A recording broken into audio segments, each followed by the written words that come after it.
In 2011, two wild-haired men in neon glasses took over the entire planet, with party rock anthem blasting from every car, every club, every headphone. LMFAO wasn't just music. They were the soundtrack to a generation's wildest nights.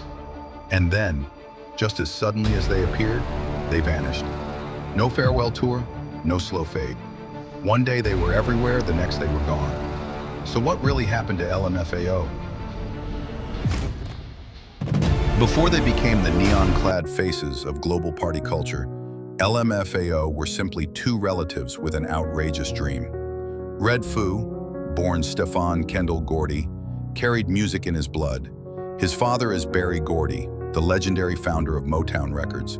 But rather than follow the polished Motown tradition, Redfoo gravitated toward eccentric beats, electronic sounds, and a vision of music that felt more like a joke-turned lifestyle. His nephew, Sky Blue, real name Skylar Austin Gordy, was younger, hungrier, and shared that same restless energy. The duo formed LMFAO in Los Angeles in 2006, at a time when electronic dance music was only beginning to merge with American pop. They weren't the slick, serious DJs of Europe. They were clowns, pranksters, self-styled party rockers who wanted to blend comedy with music. Bright animal print pants, shutter shades, cartoonish hair, they looked like living memes before memes were even mainstream. Their first break came not from a record label, but from the club scene in Hollywood. LMFAO's wild performances quickly became infamous. They would storm stages, dance with reckless abandon, and hype the crowd into chaos. Redfoo's background in producing beats gave their songs a professional polish, while Sky Blue's youthful charisma gave them an edge. Tracks like "I'm in Miami, Bitch" spread like wildfire online, capturing a new generation of internet-savvy listeners. By 2008, LMFAO had signed with Interscope Records, aligning themselves with will.i.am of the Black Eyed Peas, another figure who understood how to merge pop with club culture. Their debut album, Party Rock, introduced the world to their bizarre but irresistible aesthetic. Songs about partying, drinking, and dancing, delivered with pounding beats and outrageous visuals. The breakthrough came when the global dance scene collided with social media.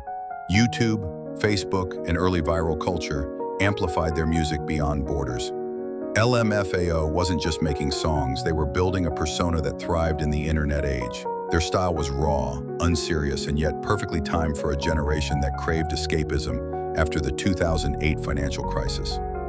The world didn't just listen, it joined in.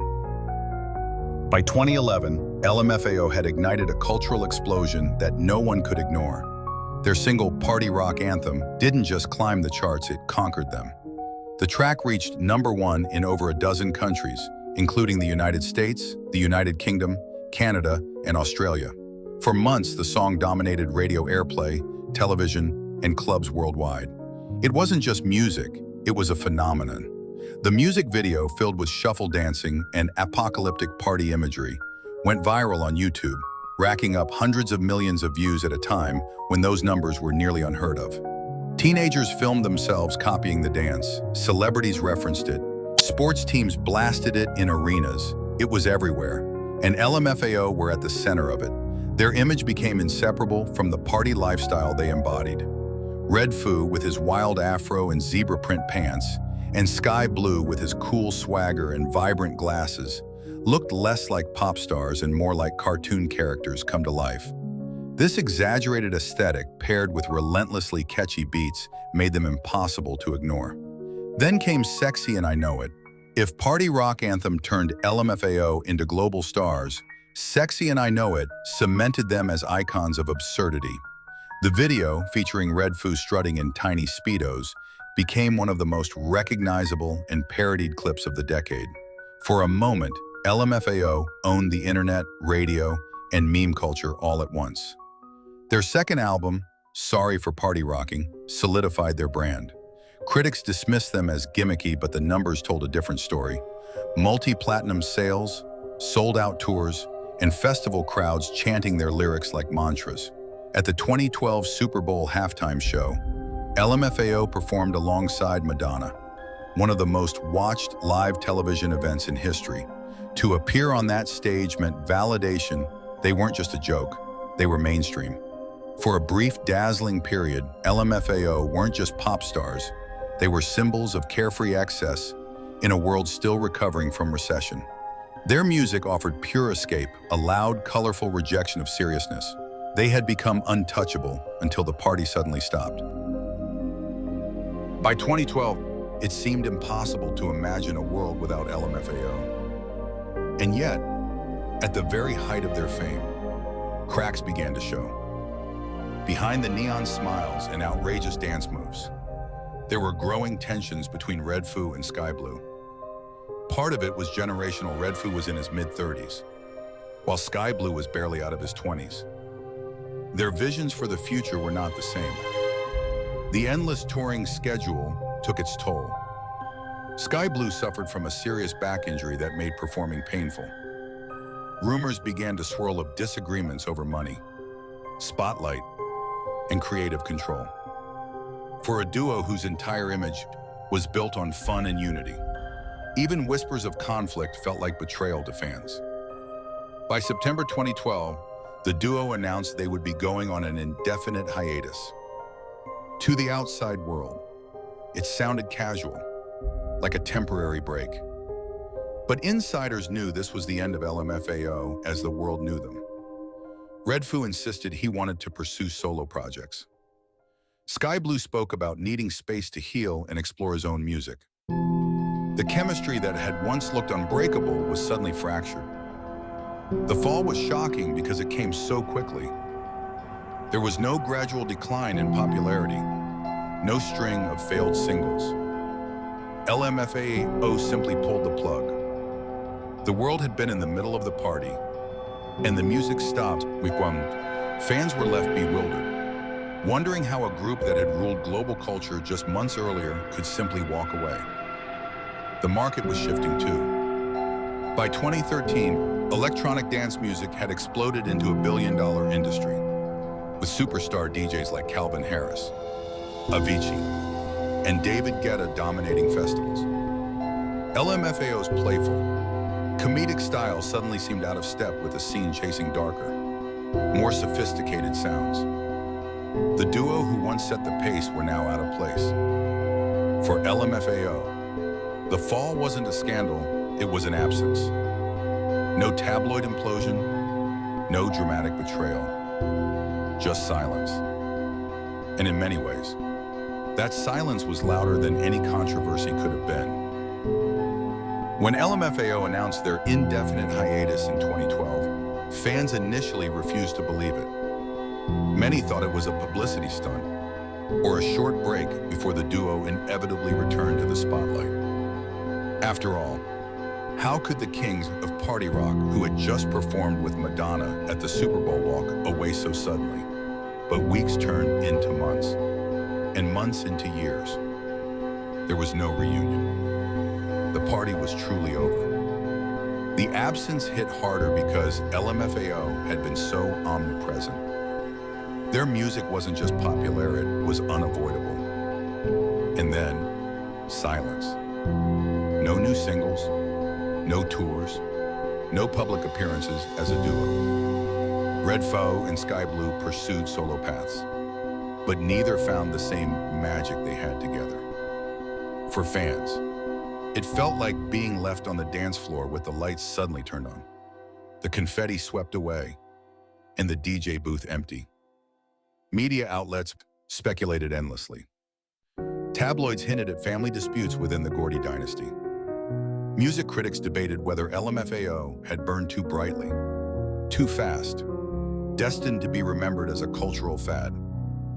On social media, fans kept posting memes and comments, asking the same question: when will LMFAO come back? As years passed, the hype turned into nostalgia. Party rock anthem and Sexy and I Know It became staples of throwback playlists, songs that instantly transported listeners back to a wilder, more carefree time. LMFAO themselves, however, seemed to fade into the background. Without the costumes, without the stage, they were almost invisible in a world that had once revolved around their music. The strangest part of their disappearance was the lack of closure. Most bands break up with dramatic press conferences or final tours. LMFAO simply walked off stage and never returned. That Mr. Time Years, .65's The Unfinished Story made their disappearance feel even more haunting. They hadn't just left the party, they'd vanished into thin air. In the years since LMFAO's sudden disappearance, Redfoo and Sky Blue have taken very different paths, both far away from the blinding lights of global stardom. Redfoo leaned heavily into his solo career at first. He released singles like Let's Get Ridiculous in 2013, which briefly charted in Australia, but struggled to replicate the massive success of LMFAO. He even attempted to rebrand himself as a tennis enthusiast, competing in USTA tournaments and posting training videos. In interviews, he spoke about wanting to balance his life, exploring passions outside of music. Though he occasionally popped up on TV talent shows and music festivals, Redfoo never reclaimed the cultural dominance he once had. Instead, he embraced a quieter, eccentric lifestyle, still colorful, still goofy, but more about personal and happiness than chasing hits. Sky Blue, on the other hand, carved out a more underground path. He released music under the name 8Kai, experimenting with different sounds and trying to break free of LMFAO's shadow. But without the machine of a major label or the hype of viral culture, his projects largely went unnoticed by mainstream audiences. Sky Blue has spoken candidly about the health struggles that plagued him during the LMFAO years, especially his spinal condition, and how he needed space to heal both physically and emotionally. Today, LMFAO exists more as a nostalgic memory than a living act.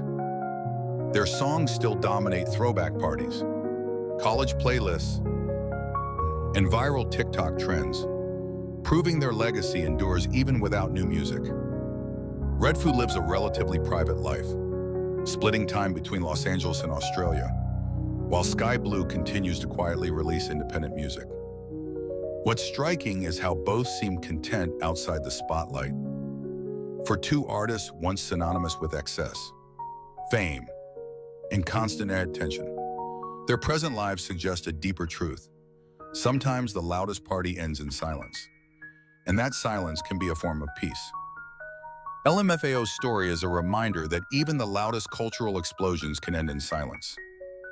They burned brighter than almost anyone, creating songs that defined a moment in time, only to vanish just as quickly. For some, they were a guilty pleasure.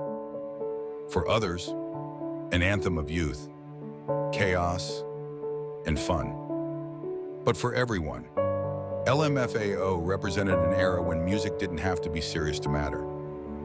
Their disappearance poses a bigger question about fame in the digital age. Viral success can be intoxicating, but it rarely lasts. Audiences move on. Trends fad, time 0.95s. And sometimes, the smartest move isn't to cling desperately to the spotlight, but to step back and reclaim your life. Today, party rock anthem still fills dance floors. Sexy, and I know it still sparks laughter. And LMFAO's neon image still pops up in memes, TikTok clips, and nostalgic playlists. Their legacy isn't measured in longevity, it's measured in impact. For a brief window, they didn't just make music, they were the party. So what happened to LMFAO? They reminded us that the party can't last forever, and maybe it isn't supposed to. The question is, do we remember them as a fit? Or as icons of a time when the world just wanted to dance? That's for you to decide.